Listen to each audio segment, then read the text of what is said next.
Boa noite, a paz do Senhor Jesus sobre a sua vida. Estamos aqui na seção 2 do nosso livro, em que fala sobre a comunhão interrompida e a restauração. Hoje eu vou ler partes do livro com você e a gente vai comentando cada pedaço, tá certo? Essa parte do livro tá em Cântico dos Cânticos, capítulo 2, a partir do versículo 8, até o capítulo 3, versículo 5. E eu gostaria de ler com você o texto bíblico, tá certo? Para a gente saber exatamente sobre o que o autor está falando. E ele diz assim: ouço a voz do meu amado, ei-lo aí galgando os montes, pulando sobre os outreiros. O meu amado é semelhante ao gamo ou ao filho da gazela. Eis que estás detrás da nossa parede, olhando pelas janelas, espreitando pelas grades. O meu amado fala e me diz: levanta-te, querida minha, formosa minha, e vem. Porque eis que passou o inverno, cessou a chuva e se foi. Aparecem as flores na terra. Chegou o tempo de cantarem as aves e a voz da rola ouve-se em nossa terra. A figueira começou a dar seus figos e as vides em flor exalam seu aroma. Levanta-te, querida minha, formosa minha, e vem.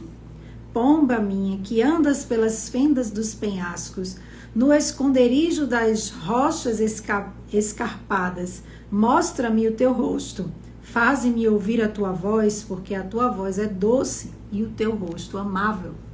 Apanhai-me as raposas, as raposinhas que devastam os vinhedos, porque as nossas vinhas estão em flor. O meu amado é meu e eu sou dele. Ele apacenta o seu rebanho entre os lírios. Antes que refresque o dia e fujam as sombras, volta, amado meu. Faze-te semelhante ao gamo ou ao filho das gazelas sobre os montes escabrosos. De noite no meu leito busquei o amado da minha alma. Busquei-o e não o achei. Levantar-me-ei, pois e rodearei a cidade pelas ruas e pelas praças. Buscarei o amado da minha alma. Busquei-o e não o achei. Encontraram-me os guardas que rondavam pela cidade. Então lhes perguntei: vistes o amado da minha alma? Mal os deixei e encontrei logo o amado da minha alma. Agarrei-me a ele e não o deixei ir embora, até que o fiz entrar em casa de minha mãe e na recâmara daquela que me concebeu. Conjuro-vos, ó filhas de Jerusalém, pelas gazelas e servas do campo, que não acordeis o amor, nem despertei, até que ele o queira. Então vamos lá, minhas irmãs. O texto de Hudson Taylor, na seção 2, ele começa com um texto de Hebreus 2:1, quando ele diz assim: portanto, convém-nos atentar com mais diligência para as coisas que já temos ouvido, para que em tempo algum nos desviemos delas. Ao final da primeira sessão, nós vimos a noiva satisfeita e descansada nos braços de seu amado, que recomendou às filhas de Jerusalém não acordar nem despertar o seu amor até que ela queira. Poderíamos supor que uma união tão completa, uma satisfação tão plena, nunca viria a ser interrompida por uma falha da parte da noiva feliz. Mas a experiência da maioria de nós mostra como facilmente a comunhão com Cristo pode ser interrompida e quão necessárias são as exortações de nosso Senhor para que aqueles que são de fato ramos da videira verdadeira e purificados pela palavra que ele falou, permaneçam nele. A falha nunca é da parte dele. Diz assim o texto bíblico, Mateus 28:20, e eis que eu estou convosco todos os dias. Mas ai dela, a noiva sempre esquece a exortação dirigida a ela no Salmo 45, que diz: ouve, filha, e olha, inclina teus ouvidos. Esquece do teu povo e da casa de teu pai, então o rei se afeiçoará à tua formosura, pois ele é o teu Senhor. Adora-o. Então veja, nesse iniciozinho da sessão 2, o autor vai mostrando para a gente que existe uma união aqui entre a noiva e o noivo, né, tão profunda, que a gente pensa que ela não vai se desfazer. E ele remete essa união da noiva com o noivo à nossa união com Cristo. Então é aquela ideia de que a gente está vivendo o nosso primeiro amor, a gente está vivendo uma vida plena com Cristo e a gente acha que aquilo nunca vai acabar, né? A gente acha que a gente nunca vai pisar na bola e a gente nunca vai interromper essa união com Cristo. Mas o texto vai dizer pra gente que isso não é de fato o que acontece. Que a noiva, sim, ela comete alguns deslizes, mas que o noivo, ele tá sempre trazendo ela de volta, sempre trazendo ela para perto. Por mais que ela se afaste dele, por mais que ela vá por caminhos tortuosos, ele é a parte fiel. Ele é aquele que está sempre esperando ela voltar, certo? Então, nesta sessão, a noiva saiu da posição de bênção e voltou para o estado mundano. Então, foi isso que aconteceu. Ela deu um passo para trás. Talvez o próprio descanso de sua recém-encontrada alegria levou-a a sentir-se muito segura. Talvez ela tenha pensado no que dizia respeito a ela, não havia necessidade de exortação, como diz lá em 1 João, filhinhos, guardai-vos dos ídolos. Então veja, ela estava se sentindo tão segura nos braços do Senhor que ela não vigiou. A verdade é essa. E isso acontece com a gente também. Às vezes a gente está se sentindo tão bem, tão seguro, que a gente para de vigiar. E nessa hora que a gente para de vigiar é onde acontece o nosso deslize, né? E diz aqui, ou ela pode ter pensado que seu amor pelo mundo estava totalmente extinto. Então, às vezes a gente acha que o mundo não pode mais fisgar a gente. Ah, não, isso é coisa do passado, né? Eu não penso mais assim. Ou essas coisas que as pessoas fazem hoje em dia, eu não faço mais. Eu já vivi desse jeito, mas hoje não sou mais assim. Então, você acha que você pode estar em qualquer lugar, pode ouvir qualquer conversa, pode ouvir qualquer música, pode estar em qualquer ambiente, que aquilo não lhe afeta mais.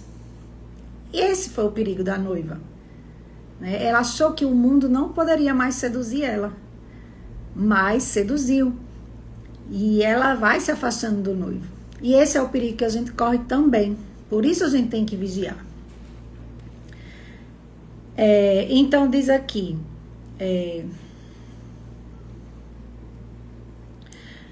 ela pode ter pensado que seu amor pelo mundo estava totalmente extinto e que ela poderia com segurança voltar. E que com uma pequena concessão ao mundo de sua parte, poderia ganhar seus amigos para seguirem o Senhor também. Então é aquela velha história, né?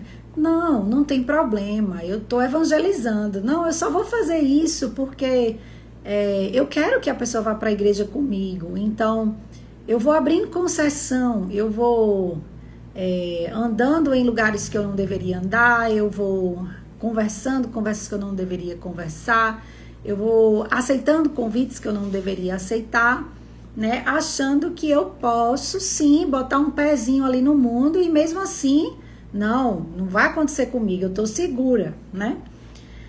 Talvez ela nem tenha pensado nada, né? Feliz por estar salva e livre, ela esqueceu que a correnteza, o curso deste mundo, estava contra ela.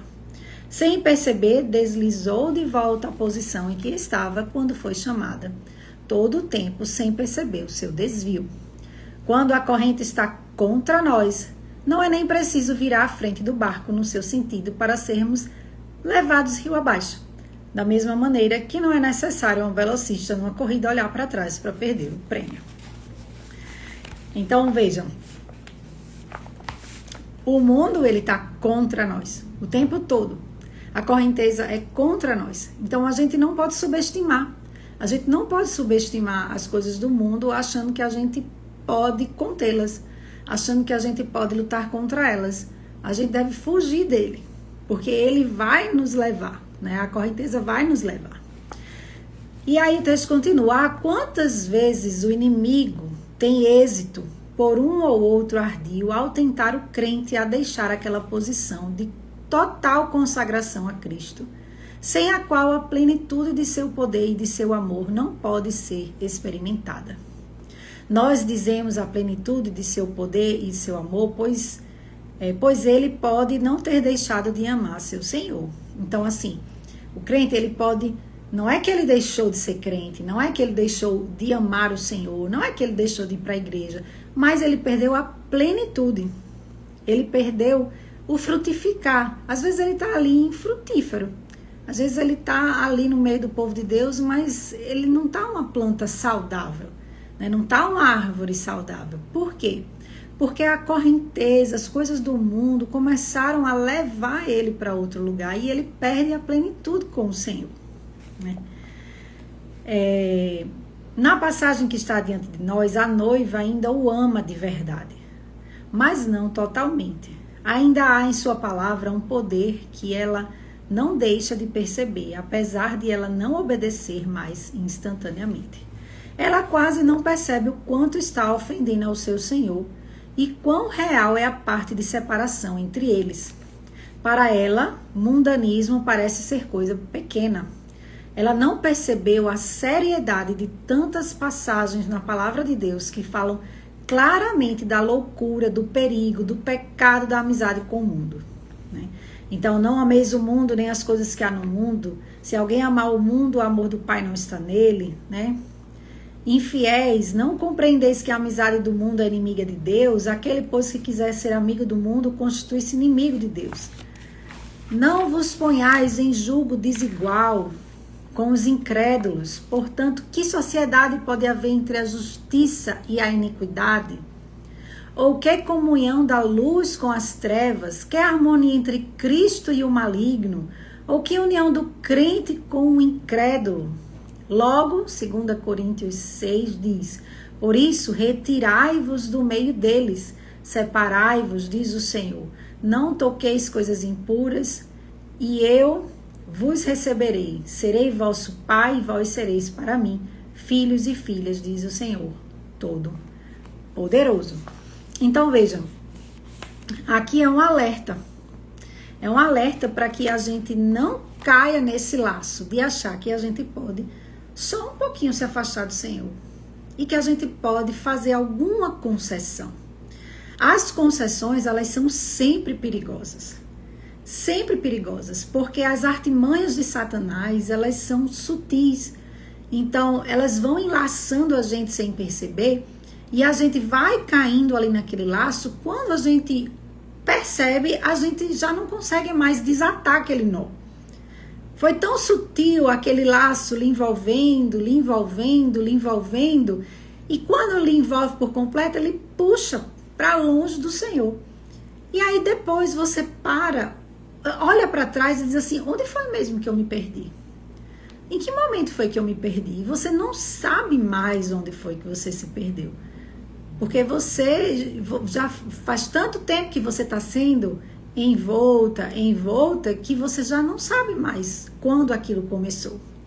Por isso que a Bíblia vai exortando a gente a não compactuar com o mundo, a não fazer concessão, a sempre fazer separação de nós com o mundo, certo? Então, nós temos de nos decidir. Não podemos desfrutar o mundo e Cristo ao mesmo tempo. Foi isso que a noiva estava tentando fazer. Desfrutar da bênção do noivo e das coisas do mundo ao mesmo tempo. A noiva não tinha aprendido isso. Ela, de bom grado, desfrutaria os dois, sem perceber a incompatibilidade entre eles. Ela observa com alegria a aproximação do noivo. E a parte do texto é essa aqui. Ouço a voz do meu amado, ei-lo aí galgando os montes, pulando sobre os outreiros. O meu amado é semelhante ao gamo ou ao filho da gazela. Eis que está detrás da nossa parede, olhando pelas janelas e espreitando pelas grades. Então o coração da noiva salta ao ouvir a voz do seu amado, quando ele vem procurá-la. Ela cruzou as montanhas, né? Ele chegou perto dela, ele fica atrás da parede e ele até mesmo olha pela janela. E assim, com ternas e tocantes palavras, ele a corteja, atraindo-a para si. ele não a reprova. Veja, por mais que ela esteja distante, ele não a reprova. E as suas súplicas de amor ficam profundamente gravadas na memória dela. Então, a fala do amado é a seguinte: o meu amado fala e me diz: levanta-te, querida minha, formosa minha, e vem. Porque eis que passou o inverno, cessou a chuva e se foi. Aparecem as flores na terra, chegou o tempo de cantarem as aves, e a voz da rola ouve-se em nossa terra. A figueira começou a dar seus figos, e as vides em flor exalam seu aroma. Levanta-te, querida minha, formosa minha, e vem. Então veja o que convite lindo que o noivo faz para a noiva aqui nesse texto. Então, a natureza toda, veja, a natureza toda, ela é responsiva ao retorno do verão. Será que você, minha noiva, não corresponderá ao meu amor? É isso que o noivo está dizendo. Ele diz: levanta-te, querida minha, formosa minha, e vem. Pode tal súplica ser em vão? Pode o Senhor fazer esse convite para a gente e esse convite ser em vão? Será? A resposta é sim, né? Foi isso que aconteceu com a noiva. E isso é triste, né? Da gente ver o Senhor chamando a gente para perto e a gente não respondendo. E o noivo continua com as palavras ainda mais tocantes: pomba minha, que andas pelas fendas dos penhascos, no esconderijo das roças escarpadas, mostra-me o teu rosto. Né? Faze-me ouvir a tua voz, porque a tua voz é doce, o teu rosto amável. Então, maravilhoso pensamento de que Deus desejaria ter comunhão conosco. E que aquele cujo amor fez dele o homem de dores pode agora ser feito o homem de alegrias, pela devoção amorosa de corações humanos. Então, o Senhor se alegra com a nossa devoção, com a nossa entrega a Ele. Mas mesmo forte como é seu amor e seu desejo por sua noiva, Ele não pode vir mais perto, onde a noiva está agora. Ele não poderá nunca vir, mas com certeza ela irá até Ele. Ele tem direito sobre ela. Ela sente e desfruta o amor dele. E ela não desprezaria o desejo dele. Então prestemos atenção. Aqui não é a noiva anelando em vão por seu Senhor, mas é o noivo que a está buscando. E que triste que ele a tivesse de buscar em vão.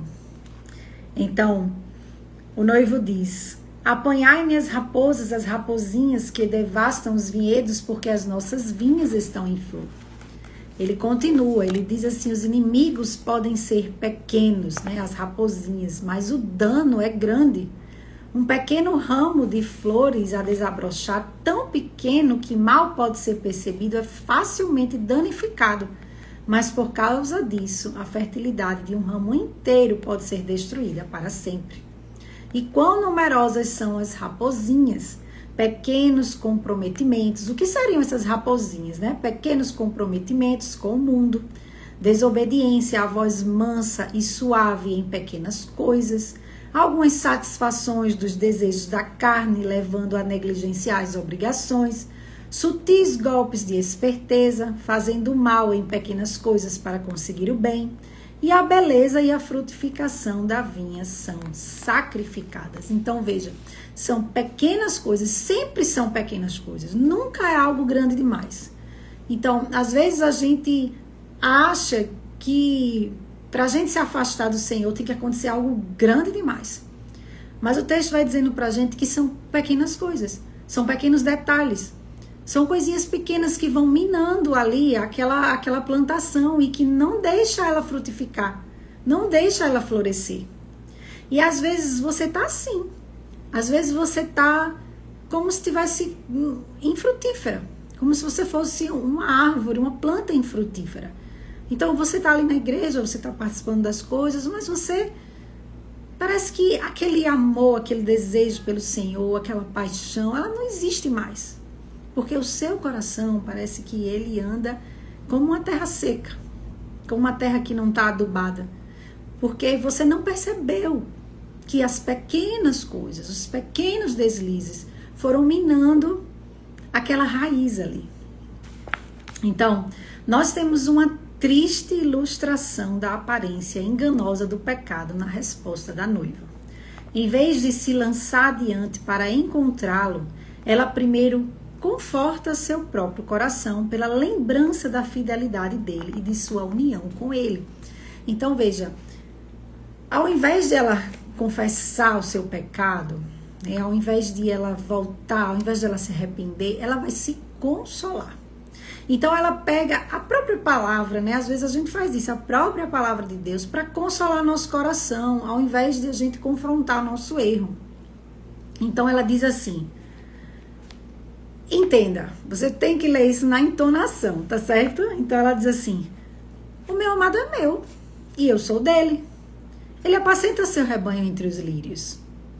Então veja, é como uma fala despreocupada, é como uma fala assim, eu sei que ele é meu, né? Ele não vai me abandonar. E eu sei onde ele está. Eu posso encontrá-lo a qualquer momento. Então, minha posição é a posição da noiva. Eu estou segura. E não tenho necessidade de me preocupar com isso. Ele é meu, eu sou dele. E nada pode alterar esse relacionamento. De fato, nada nos separa do amor de Deus, né? Só que essa fala da noiva é para encobrir as próprias faltas dela. Quantas vezes a gente não faz a mesma coisa? Quantas vezes a gente não usa a própria palavra para encobrir as nossas faltas, né? E para justificar o nosso estado de espírito também. Agora posso encontrá-lo a qualquer hora. É isso que ela pensa. Ele apacenta o seu rebanho entre os lírios. Enquanto o sol da prosperidade brilha sobre mim, eu posso com segurança ter desfrute aqui, sem ele. Poderiam vir provações e trevas que ele não me abandonaria. Isso é verdade, Deus não vai abandonar. Né? Mas veja o coração da noiva como está. E ela diz assim, antes que refresque o dia e fujam as sombras, volta, amado meu. Faze-te semelhante ao gamo ou ao filho das gazelas sobre os montes escabrosos. Então ela ainda conclama o noivo a voltar. Diz assim, eu sei que você é meu, eu sou tua. Eu sei onde você apacenta o seu rebanho, agora volta. Né? Sem se importar com o desejo dele. Ela não estava preocupada em agradá-lo. Tanto é que todos os deslizes que ela passa ali é como se fosse algo despreocupado. Ela não estava se preocupando em agradar o Senhor. Então, ela delicadamente o despede com o seguinte pensamento. Daqui a pouco eu poderei desfrutar seu amor. E o noivo ofendido sai. Então, no texto é como se ela despedisse ele. Como se ela dissesse, pode ir, depois a gente se vê, né? Depois a gente se fala, né? Como se ela pudesse tê-lo a qualquer momento, né? Pobre noiva tola, ela cedo descobrirá que as coisas que antes a satisfaziam não a satisfazem mais. E que é mais fácil voltar um ouvido surdo ao terno chamado dele do que chamar de volta ou achar seu senhor que se foi. O dia refrescou e as sombras fugiram, mas ele não retornou. Então, na noite fechada, ela descobriu seu erro. Estava escuro e ela estava sozinha. Retirando-se para descansar, ela ainda esperava o seu retorno. A lição de que o envolvimento com o mundo é uma barreira absoluta à comunhão plena ainda não tinha sido aprendida pela noiva. Então ela diz assim, de noite no meu leito busquei o amado da minha alma, busquei-o e não o achei. É como se ela não tivesse entendido ainda o que aconteceu. É como se ela não tivesse entendido que o flerte dela com o mundo fizesse separação entre ela e o seu Senhor. Então ela continua assim, questionando por que ele não está lá. Então ela espera e se fatiga. A ausência dele torna-se insuportável. É quando ela diz, levantar-me-ei, pois, e rodearei a cidade, pelas ruas e pelas praças. Buscarei o amado da minha alma. Busquei-o e não o achei. Quão diferente a posição dela da que deveria ter sido. Em vez de buscá-lo sozinha, desolada e na escuridão, ela deveria ter ido adiante com ele à luz do sol, apoiando-se no braço dele. Ela deveria ter trocado a visão parcial de seu amado através das grades, lembra? No começo do texto, quando ela não podia mais dizer nada entre nós, pela alegria de seu abraço e pela declaração pública por parte dele de que ela é sua noiva escolhida. E aí ela diz: encontraram-me os guardas que rondavam pela cidade. Então lhes perguntei: viste o amado da minha alma? Mal o deixei e encontrei logo o amado da minha alma. Então, ela já havia obedecido ao seu comando.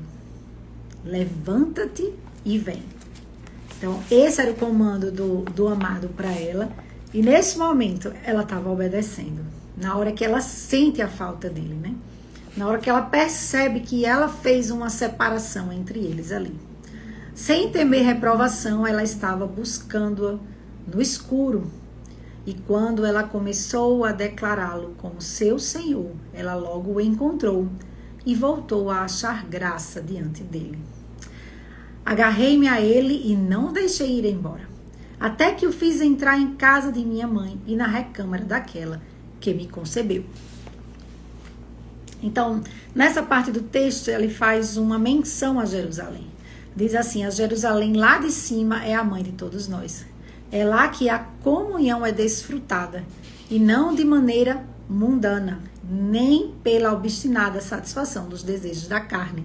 Então é uma figura de uma plenitude que vai ser vivida na Nova Jerusalém, onde a gente vai desfrutar do Senhor, não como algo carnal, né? Mas como de fato uma satisfação plena. Não vai ser com os desejos da carne, mas vai ser de fato com aquilo que é verdadeiro, aquilo que é espiritual. Comunhão totalmente restaurada. A sessão termina como a primeira, com o amoroso comando do noivo, de que ninguém deveria perturbar sua noiva. E aí ele diz: conjuro-vos, ó filhas de Jerusalém, pelas gazelas e servas do campo, ou seja, por tudo o que é amável, belo e constante. É isso que quer dizer as gazelas, as servas do campo e as servas do campo, né? Que não acordeis nem despertei o amor até que ela o queira. Então, que todos nós, enquanto estamos vivendo aqui embaixo neste mundo, mas não dele, não somos daqui, tenhamos o nosso lar nos lugares celestiais, nos quais estamos assentados em Cristo. Na Jerusalém, naquela recâmara onde a gente tem de fato prazer e satisfação, né? Enviados ao mundo para testemunhar do nosso Mestre, que sejamos sempre estrangeiros aqui, prontos a confessá-lo como verdadeiro objeto da devoção da nossa alma. E o capítulo termina com o Salmo 84, quando ele diz: quão amáveis são os teus tabernáculos, Senhor dos exércitos. A minha alma suspira e desfalece pelos átrios do Senhor. O meu coração e a minha carne exultam pelo Deus vivo. Bem-aventurados os que habitam em tua casa, louvam-te perpetuamente. Pois um dia nos teus átrios valem mais que 1000. Prefiro estar à porta da casa do meu Deus a permanecer nas tendas da perversidade. Porque o Senhor Deus é um sol e escudo. O Senhor dá graça e glória. Nenhum bem sonega aos que andam retamente. Ó Senhor dos exércitos, feliz o homem que em ti confia. E assim, nós finalizamos a seção 2 deste livro. E a gente entende um pouco aqui, nessa parte do livro, nesse comentário do Hudson Taylor sobre o Cântico dos Cânticos, como é que facilmente o nosso coração ele se envereda por caminhos tortuosos e facilmente a gente interrompe a nossa comunhão com o Senhor, com pequenas coisas, com coisas sutis, com coisas que às vezes pra gente não é nada demais, mas é um flerte com o mundo, que faz com que a gente fique infrutífera, que faz com que a nossa vida não tenha de fato plenitude em Cristo, certo? Então, Eu gostaria agora de orar com você, pedir ao Senhor que Ele continue falando aos nossos corações. Senhor Deus, obrigada por essa noite. Obrigado, Senhor, porque a gente tem aprendido mais sobre o Senhor a cada semana. Que o Senhor instrua o nosso coração nos teus caminhos e aqui a gente possa entender, Senhor, esse misterioso romance aqui de Cântico dos Cânticos. Que a tua palavra ela seja revelada a gente, que haja clareza no entendimento dela. Em nome de Jesus. Amém. Deus abençoe a sua vida. Até a próxima terça-feira.